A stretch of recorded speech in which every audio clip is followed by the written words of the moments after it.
as Francis reminded us, and Leo reminds us still, you are never unwanted. That's what I've got.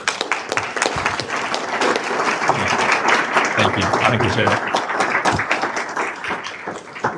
I'm feeling a lot of emotion standing here, as you can imagine. This moment has been literally years in the making. And I would like to share a word of thanks to those here in the audience, my friends that stuck by me through a lot of really messy years, and to all those who made a sacrifice to be present tonight on a Monday. If you look around this room, there is quite the mix. We have cradle Catholics, we have former Catholics, we have some who have only ever dated a Catholic, my husband included. That mix is exactly the point. For a lot of us here, faith is core to our identity. It's part of who we are. But for many of us, it's also become this place where we feel pressured to hide something. For me, I bookmarked that concern. I didn't even realize that there was more than just one way to be Catholic until I started to encounter the church abroad. You know, John here, my podcast co-host, he and I joke a lot that, of course, the country that created pressurized cheese in a can would like a religion that's a little bit overprocessed. It's shelf stable. We like a rules-based approach because we like our religion and our faith to be unchanging, especially when you look at the newspapers and wonder about this chaotic modern world that we live in. As I was coming to terms with my own sexuality many years ago, while remembering that I had been told in church to hide this about myself, there was a sort of discrepancy that arose.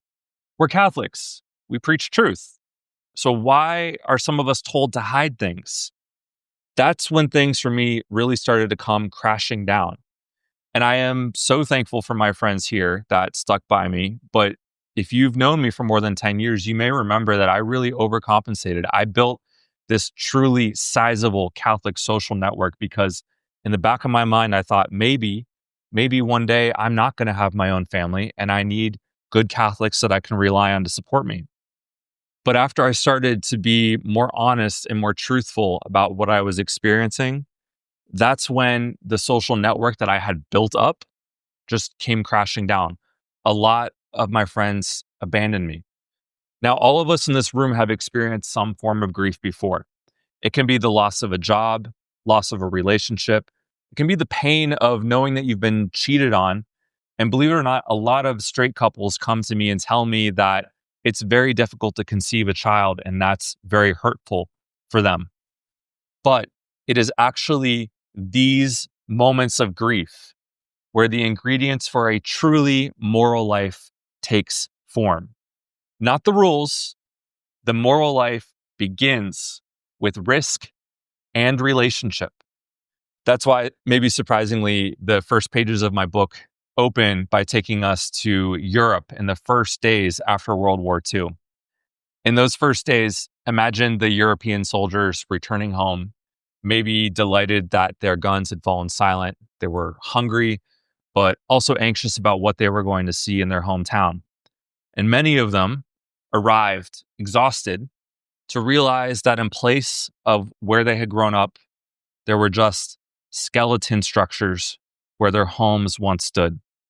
Their hopes for life, their dreams, temporarily reduced to a memory. And so they took the charred bricks in front of them and began building makeshift structures. For those few moments, for those few days, there were no processes, there were no rules, there were no traditions.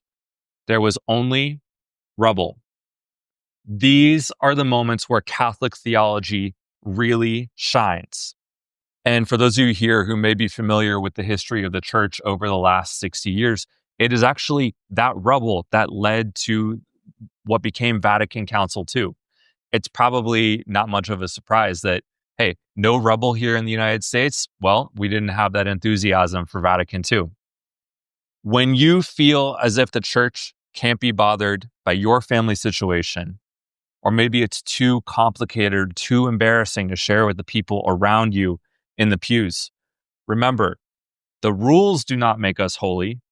It is that drive to rebuild connection after loss that wires us for a truly moral life. So whether you are gay or divorced or just tired of feeling like a problem to be solved, hear me clearly. You are not a mistake. If you have to, think of yourself as that charred brick.